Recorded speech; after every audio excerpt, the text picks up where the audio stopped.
Welcome to the Robotics Through Science Fiction podcast. I'm Robin Murphy, and in this episode, I will review Lock In and Head On, two novels by John Scalzi. In the novels, disabled FBI agent Chris Shane may be at home overcoming realistic telecommuting problems with his robot, but Scalzi isn't phoning it in. The books are both scientifically plausible and a whole lot of fun. We've seen disabled protagonists in detective fiction before, right? Ironside, Monk on TV, and the best-selling Lincoln Rhyme series in print, but we haven't seen it in science fiction. Award-winning John Scalzi remedies that deficit with his new series, Lock In and Head On. The protagonist has been paralyzed or locked in since early childhood and can only function in the larger physical world through telerobots. Whoa, that sounds like an opportunity for a major pity party and a sentimental journey of longing to be normal, sort of like the movie Surrogates, but with less attractive forms of mediated embodiment and even more angst. Wrong. Lock In and Head On are intellectually interesting police procedurals where the main detective works through mediated embodiment in robot bodies. And of course, since it's Scalzi doing the writing, the books are populated with relatable characters that you enjoy spending time with and wish you could pop back with their smart aleck responses, and filled with a sense of humor. Plus, the books are surprisingly accurate on the travails of telecommuting. The backstory is this. Scalzi creates a near future in which a virus paralyzes 1% of the population. Fortunately, one of the first victims is the First Lady, and thus under President Haden, the U.S. government finds itself launching a moonshot program to give Hadens full telepresence. This requires creating a neural interface to robots and improving telecommunicating robots. In a few years, telecommuting robots go from the current variations of an iPad on a rolling stick, yes, double robotics, I'm talking about you, to more humanoid-ish robots. The humanoid-ish robots are more utilitarian and mechanical than the Westworld host, who have full physical fidelity. They get nicknamed Threeps because of the resemblance to C-3PO in Star Wars. Lock In, the terrific start of the series, is about integrators, the non-Hadens who also have a neural interface, and thus their biological bodies can serve as a temporary host for Hadens. It's illegal to use a host for nefarious ends, but you don't have to be Raymond Chandler to imagine the pulp fiction possibilities.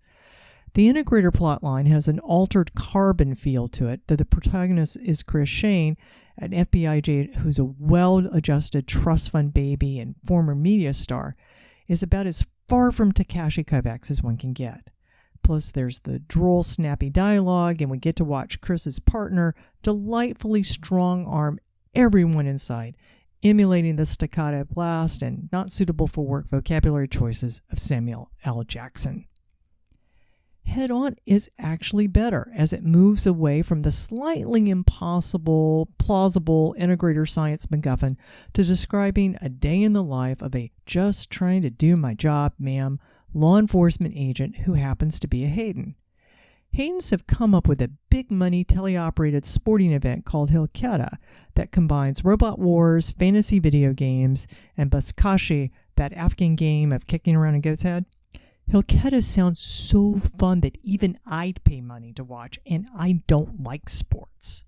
When a Hilketa player dies at home during play, is it A, due to an unfortunate medical feedback loop that is a side effect of mediated embodiment, or B, a sinister conspiracy involving greed, adultery, kinky robot sex, and cats? It's not really a spoiler to say the answer is B. The world building is spectacular. Scalzi hasn't just imagined a technological MacGuffin, he's imagined the realistic ramifications of such a technology throughout society and the subtle infrastructure changes it would entail. Something as basic as recharging a Threep during the investigation becomes a subplot that creates a frisson of sympathy for the frustrations associated with being disabled and side-splitting laughter at the "yeah, that'd be about right" experience. With the exception of the neural interface, the level of telecommuting is feasible and realizable with current telecommuting robot technology. There's no doubt that telecommuting robotics will increase. We're already seeing the medical market promoting highly specialized doctors working with other doctors and physician assistants through robots. The market is huge for experts to telecommunicate versus losing days of time to travel. Most heartening, kids are using telepresence robots to attend class. In Texas, I listened to a boy and his mother talk about how the boy not only got to attend class, but everyone paid positive attention to him.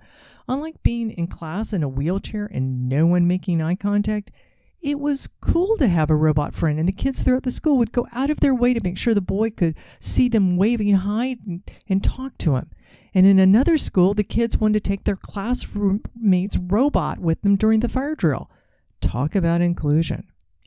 And let's not forget about the less glamorous regular workforce. As of 2017, roughly 3.7 million employees, or 28% of the workforce, work at least half the time from home. So telerobots are coming. But why robots versus just video conferencing with a monitor that has a pan and tilt? Well, it turns out there are different benefits for the teleoperator behind the robot and for the people interacting with the person through the robot in front. One reason for telerobotics is to immerse the teleoperator in the environment. One of my colleagues who started a telerobotics company 2 decades ago said that manufacturing consultants couldn't video conference effectively and had to travel because so much of what they needed as input was just walking around on the shop floor, getting a sense of what was going on. Even security cameras weren't enough because the subliminal input they depended on the angle of view. Actual interactions, like whether people were looking up and making contact with visitors and so on. The question remained of how much of the worker's behavior would change with a robot rolling through, but certainly it argued for why a robot person, a remote person, wanted to be fully embedded in the distal environment. Another reason is that robotic telecommuting can improve the quality that people are having with their interactions with the robot and the teleoperator. They would provide the media richness that is essential in human-human communication.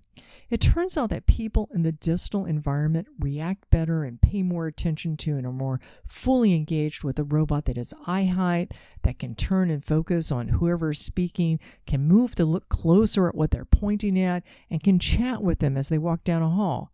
The more a robot can maintain eye contact and can act like a creature, not a monitor, the more people subconsciously react positively to it and to the teleoperator, as if it were a real person standing in front of them.